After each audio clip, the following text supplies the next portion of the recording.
Саламатсыңдар ма, балалар? Мен Жамбыл облысы Талас ауданы Үшарал ауылы Әбдір Саңтаев атындағы орта мектебінің қазақ тілі мен әдебиеті пәнінің мұғалімі Ибраимова Раушан. Бүгінгі сабағымыздың тақырыбы Нұрдәулет Ақыштың «Нағыз әже қайда» әңгімесі. Сабақтың оқу мақсаты әдеби шығарманың тақырыбы мен идеясын анық. Сабақтың мақсаты әңгіменің мазмұнын түсінеді, шығарманың тақырыбы мен идеясын анықтайды.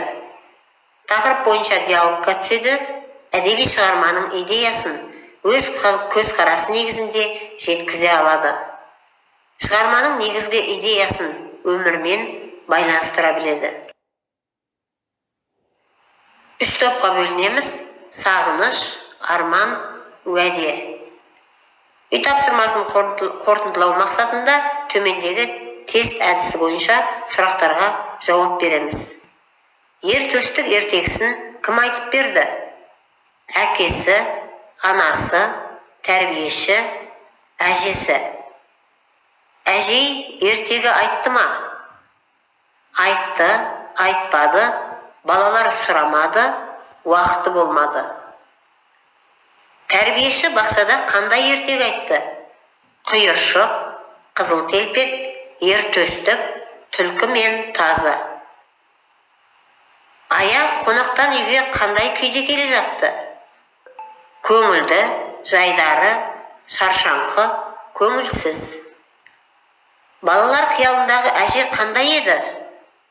Сәнденіп киінген, шәй орамал тартқан, мейірімді, ақылды, ұршық үйретін, ертегі білмейтін.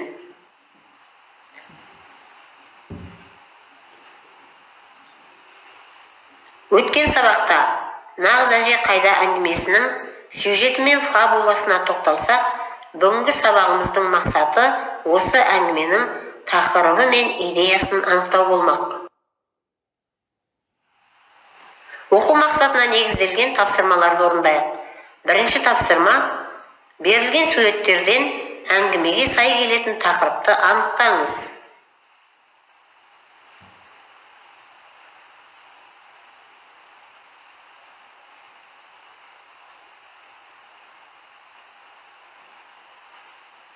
Жарайсыңдар, балалар. Екінші тапсырма: әйел бейнесін шығарма мазмұнына байланыстыра отырып, шығарманың негізгі ойы мен басты идеясын анықтаңыз. Сызбаға түсіріңіз.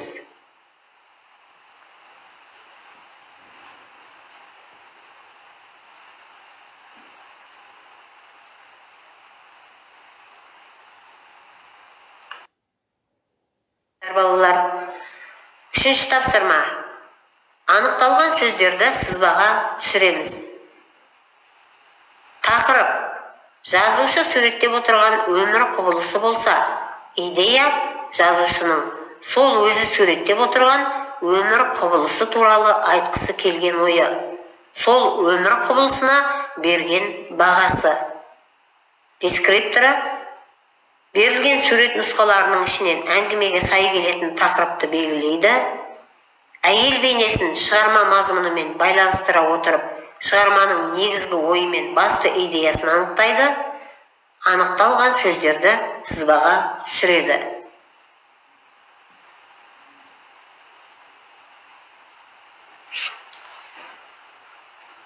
Бұл тапсырмаларды күлдіргі арқылы бағалаймыз. Бұл жолы шақырылған жерге желп етіп бара салмай, кәдімгідей мән беріп дайындалдық. Тіпті өз отбасымыздағы қуанышты қарсы алатындай-ақ қарадай қарбалас жасап, әбігерге түсіп кеттік. Әсіресе қыздарымыз ала бөтен қуанышты. Әжеге барамыз, әжені көреміз деп өздерінше мәз-мәйрам. Екінші үзінді: әлгі бір уақыттан бері іштей жақын тартып, өзімше пікір тұтып отырған шешей осыны айтуақ мұң екен, біртүрлі жатырқап сала бердім.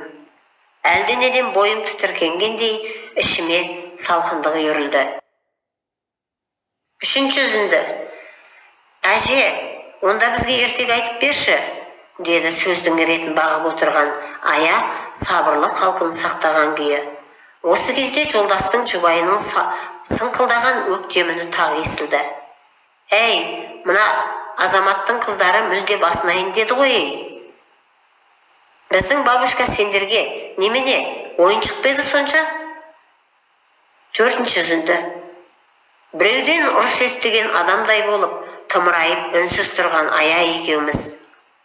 Бір-екі рет өзара жасқана қарағанымыз болмаса, бір-бірімізбен жаратып сөйлескеніміз де жоқ. Екеумізді мазалаған ойдың ортақтығын содан-ақ сездім. Жанымды қинаған жайсыз сезімді ашып айта алмай қуыстанатын секілдімін. Сәбидің алдында өтірікші болдым-ау деген өкініште бір сәт өзегімді жалап өтті. Дескрипторы әңгіме үзінділерінің ретін таба алады, әңгіме желісін түсіндіре алады. Екінші топтың тапсырмасы: дара диаграмма әдісі арқылы Ая мен Райхан қиялындағы әже бейнесін сипаттап жазамыз.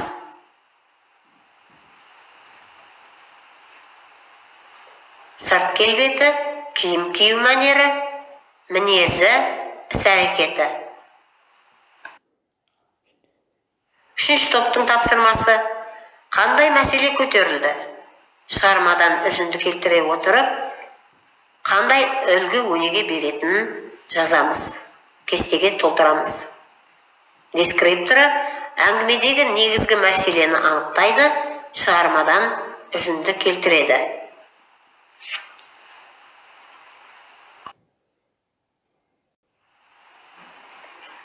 Бұл тапсырмаларды топтар шапалақ әдісімен бағалайды.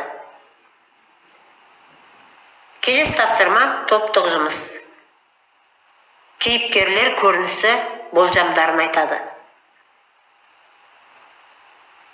Әр топқа үзінді бойынша 3 диалог таратылады. Топ мүшелері кейіпкерлерге баға беріп болжам жасайды. Бірінші диалог: жоқ, бұрынғының ертегіші кемпірі ғой деп бедіңіздер, өтірік шынды қиыстырып соға беретін, кісінің мазасын алмай ойнаңдар ана балалармен. Екінші диалог: жоқ папа, ол әже емес, ол жай ғана бабушка. Мен білем, әже деген ондай болмайды. Өзің айтқансың. Үшінші диалог: әже емессің, не қызым-ау. Енді кім екені?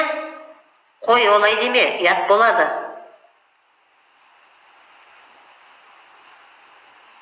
Сұрақтар: үзіндіде кімдердің диалогы берілген? Қай оқиғаға байланысты айтылды? Саған қалай әсер етті? Бір-бірімізді өзара бағалаймыз.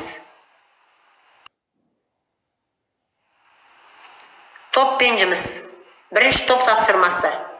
Попс формуласы бойынша сендердің ойларыңша нағыз қазақ әжесі қандай болу керек? Бірінші сөйлем менің ойымша, екінші сөйлем себебі оны мен былай түсінемін, үшінші сөйлем оны мен мына фактілермен дәлелдей аламын, төртінші сөйлем осыған байланысты мен мынандай қорытынды шешімге келдім. Шығарма неліктен нағыз әже қайда деп аталады?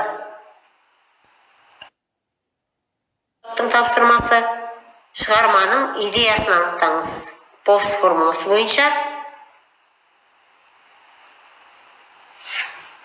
жазбаша түсіндіреміз. Дескрипторы: бірінші шығарманың идеясын анықтайды, екінші сөйлемде идеяны таңдау себебін түсіндіреді, үшінші сөйлемде идеяны анықталуға қатысты әңгімеден дәлел келтіреді, төртінші сөйлемде идеяға қатысты өзіндік тұжырым жасайды.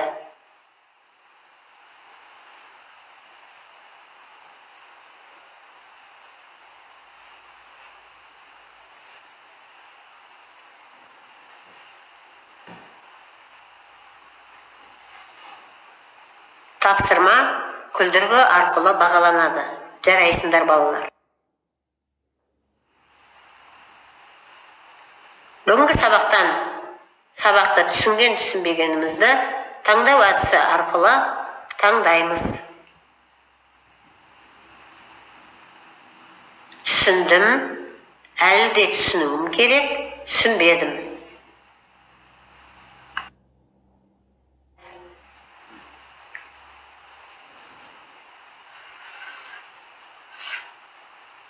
Бүгінгі сабақта біз шығарманың идеясын анықтадық. Тапсырмаларды орындау барысында белсене қатысқан оқушыларды балдық жүйемен бағалаймыз. Үйге тапсырма, әже тақырыбына есте жазып келеміз.